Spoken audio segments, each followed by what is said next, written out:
Munculnya kematian akibat virus corona yang terjadi untuk pertama kalinya di Indonesia dan jumlah pasien yang kerap bertambah, ini menjadi persoalan penting yang untuk dibahas. Bagaimana kemudian langkah pemerintah untuk mencegah meluasnya virus corona dan membendung dampak yang timbul akibat penyebaran virus corona di Indonesia. Kita akan membahasnya. Sudah ada Doni Gahral Adian, tenaga ahli utama kantor staf kepresidenan, dan nanti bergabung bersama kami juga Khairul Anwar Nidom, guru besar biokimia dan biologi Unair. Saya terlebih dahulu akan menyapa Mas Doni. Assalamualaikum, selamat malam Mas Doni. Selamat malam. Ya, terima kasih sudah bergabung sama kami. Silakan duduk. Ya, terima kasih. Ya, Mas Doni, sekilas saya tadi menyampaikan sejumlah data-data yang menunjukkan bagaimana penanganan COVID-19 di Singapura yang membuat mereka mendapatkan pujian dari Organisasi Kesehatan Dunia. Bagaimana kemudian ini kita bisa lihat agar kemudian hal yang baik ini bisa kita tiru? Ya, saya kira semua best practices yang kita lihat di beberapa negara ya dalam menangani corona itu saya kira satu yang baik juga untuk kita adopsi dan kita praktekkan begitu. Tapi kalau kita lihat sejak awal, sejak ada outbreak di Wuhan, kita sudah memulangkan warga negara kita dari Wuhan yang kemudian dikarantina di Natuna, dan setelah itu ada ABK Emergencies gitu ya. Jadi sebenarnya protokol atau standar dalam penanganan ya juga pencegahan itu kita sudah ada ya, dan data-data juga kita updated secara reguler gitu ya, jadi transparansi dikedepankan gitu supaya tentu saja masyarakat tidak panik ya, tidak ada yang ditutupi dan kita bisa menyelesaikan ini dengan baik begitu. Oke, soal bahwa langkah yang dilakukan Singapura misalnya memperbanyak dokter dan perawat terlatih, apakah ini sudah dilakukan sesungguhnya di Indonesia secara merata dengan negara kepulauan seperti kita? Ya, saya kira kita cukup ya tenaga kesehatan kita. Kita sekarang sudah ada 137 rumah sakit rujukan ya dengan ruang isolasi dan tenaga kesehatan yang cukup ya, di mana mereka yang memang suspek kemudian bisa diperiksakan di situ jika memang ya ada yang berinisiatif sendiri ya, tapi sekarang kan memang protokolnya adalah mereka yang dalam pengawasan itu yang kemudian diperiksa secara detail berkali-kali supaya hasilnya itu jelas gitu dan tidak meragukan gitu. Ya. Tapi paling tidak hari ini kita dikejutkan dengan kasus kematian pertama positif corona di Indonesia. Ya. Meskipun bahwa ini adalah imported case, ini kasus yang dibawa dari luar negara kita. Bagaimana kemudian negara mencermati ini, menyikapi ini?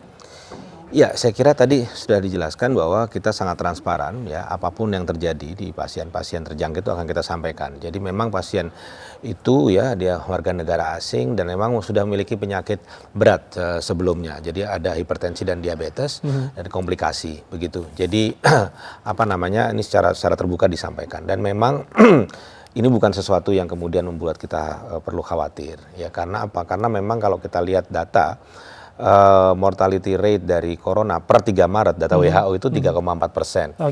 Flu burung itu 60%, dan kita pernah berhasil melalui flu burung dengan baik begitu. Jadi ya sekali lagi saya mau katakan di sini pemerintah berharap masyarakat tidak panik, pemerintah siap bekerja dengan sebaik-baiknya ya supaya kita bisa segera keluar dari krisis ini. Jika berbicara soal angka kematian, kemudian angka yang pulih ataupun sembuh total, ini juga kita harus berkaca juga apa yang terjadi di negara kita. Diprediksi 2 besok akan bisa pulang dan sembuh. Ini tentu saja bisa menjadi kabar gembira ataupun kabar baik jika ini kemudian bisa diteruskan tren seperti ini. Namun angkanya juga tetap bertambah meskipun bahwa mortality rate-nya itu rendah, tapi angka yang terjangkit juga nampaknya hari ke hari bertambah. Ya, justru dengan penambahan ini kita membuktikan bahwa pemerintah serius, bahwa semuanya diperiksa dengan cukup serius ya, dengan seksama begitu, sehingga tidak ada yang kemudian ditutup-tutupi gitu ya, tidak ada yang disembunyikan ya, semua kita periksa, dan memang kalau ada penambahan kita sampaikan apa adanya. Ya, jika ada penambahan ya kemudian ada seperti kita dengar barusan ada yang meninggal ya, juga kita sampaikan juga begitu. Ya, jadi kita sangat terbuka ya, karena keterbukaan informasi itu adalah kunci untuk mendapatkan kepercayaan dari publik ya. Karena kalau kita justru menutup informasi, maka publik akan bertanya ada apa sebenarnya. Gitu. Dan jadi kita tidak mau kehilangan kepercayaan publik dalam saat-saat krisis seperti ini. Gitu. Ada satu kasus yang juga yang menarik disebutkan, ini adalah local transmit. Kasus yang terjadi tidak imported case dan tidak terjangkit dari kasus-kasus yang dibawa dari negara luar, namun ini terjadi di negara kita. Bagaimana kemudian ini dijawab oleh tim medis kita? Ya, saya kira semua sudah diantisipasi ya, bahwa selain imported case juga ada penularan antar populasi kita sendiri gitu. Betul. Jadi itu saya kira sudah diantisipasi. Jadi semuanya, saya kira semua tenaga kesehatan, infrastruktur kesehatan kita sudah cukup siap untuk menangani itu. Ya, jumlah ruang isolasi juga sudah disiapkan ya, sehingga kita bisa menangani dengan protokol yang benar. Begitu. Jika kemudian 100 rumah sakit rujukan yang disebutkan tadi sudah siap dengan ruang isolasinya, mengapa begitu penting kemudian pemerintah untuk mengambil langkah membangun rumah sakit khusus di Pulau Galang?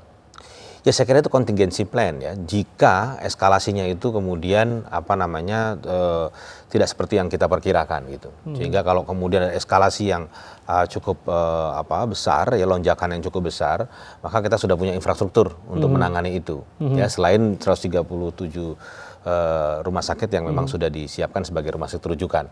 Gitu. Jadi ini sebagai contingency plan. Jadi kita mesti mempersiapkan sungguh-sungguh agar kalau ada apa-apa kita bisa menangani dengan baik. Anda tidak melihat bahwa ini terkesan sedikit lambat? Seharusnya memang dengan persoalan corona yang sudah mewabah ke seluruh dunia ini seharusnya sudah disiapkan lebih awal? Iya, saya kira semua sudah dijalani ya, artinya pemerintah sudah menyiapkan semuanya ya. Jadi protokol sudah disiapkan, infrastruktur disiapkan. Jadi tidak ada kata terlambat sebenarnya ya. Jadi semuanya bekerja dengan kecepatan yang sama untuk bisa menyelesaikan ini. Soal kearifan lokal juga menarik kan, Mas Doni, bahwa di sana juga harus ada dalam tanda kutip juga masyarakat juga harus legowo bahwa di sana juga akan ada rumah sakit khusus yang dibangun untuk penyakit ini, termasuk penyakit infeksi menular lainnya, begitu. Ya, jadi saya kira masyarakat juga harus sadar bahwa ini adalah problem kita bersama. Jadi kita sebagai sebuah bangsa, jangan kemudian ya ketika orang membuat rumah sakit dan ada orang pasien di situ, kemudian kita lalu menolak dan melihat bahwa ini sesuatu yang akan membawa bencana bagi mereka, bagi mereka. Jadi kita jangan menstigma pasien yang terjangkit COVID-19 ini. Kita jangan kemudian melakukan diskriminasi. Ya, kita harus perlakukan mereka sebagai saudara dalam kemanusiaan kita, sehingga penanganan ini menjadi suatu yang bahu-membahu dan efektif ya untuk menyelesaikan ini. Kita akan sampaikan informasi berikut, yaitu guna melakukan pencegahan penularan virus corona, Pemprov DKI Jakarta memutuskan untuk menunda ajang Formula E di Jakarta.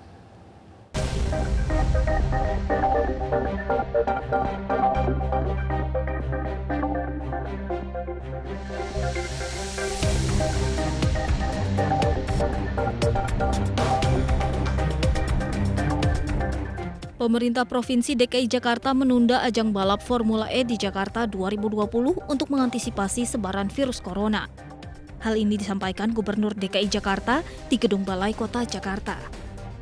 Keputusan ini diambil usai pihak Pemprov DKI Jakarta berkoordinasi dengan pihak penyelenggara Formula E. Formula E yang semula dijadwalkan terselenggara pada bulan Juni tahun ini ditunda hingga waktu yang belum ditentukan. Langkah ini diambil sebagai bentuk antisipasi penularan virus corona yang dapat ditimbulkan oleh aktivitas yang terjadi dari wisatawan yang hadir.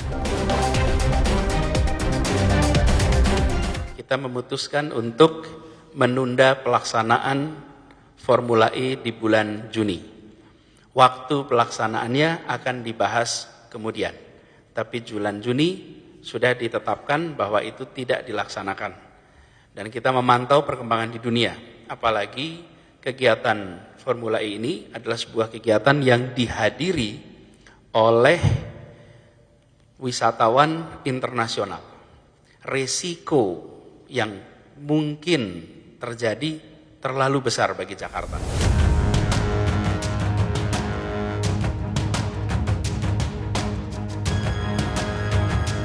Sementara akibat ditundanya penyelenggaraan Formula E, dana komitmen fee yang telah disetorkan oleh Pemprov DKI Jakarta tetap aman dan tidak terpengaruh.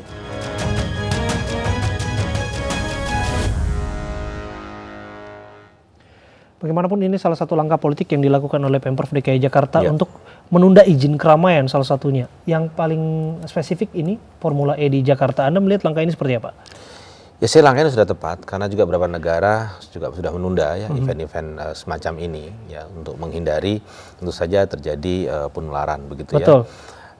Saya kira ini sudah tepat dan memang patut juga nanti diperhatikan kapan, kalau ditunda itu kapan, karena kita harus melihat perkembangan ya wabah COVID-19 ini gitu ya. Jadi semuanya harus diperhitungkan ya sungguh-sungguh supaya ketika nanti itu diselenggarakan juga kondisi sudah jauh lebih aman. Ya, semakin menarik kemudian ketika kita tahu industri yang terpukul akibat corona ini salah satunya adalah industri pariwisata.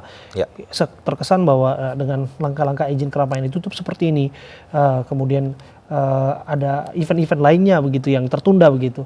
Artinya kita juga harus sudah siap dengan resiko bahwa beberapa industri pariwisata kita, sektor perhotelan dan sebagainya harus berimbas buruk. Ya, saya kira prioritasnya adalah keselamatan bangsa dan negara. Itu yang betul. pertama ya. Jadi memang di situ ada risiko tentu saja dengan penundaan-penundaan dan pembatalan event-event semacam ini, maka terjadi penurunan wisatawan ya.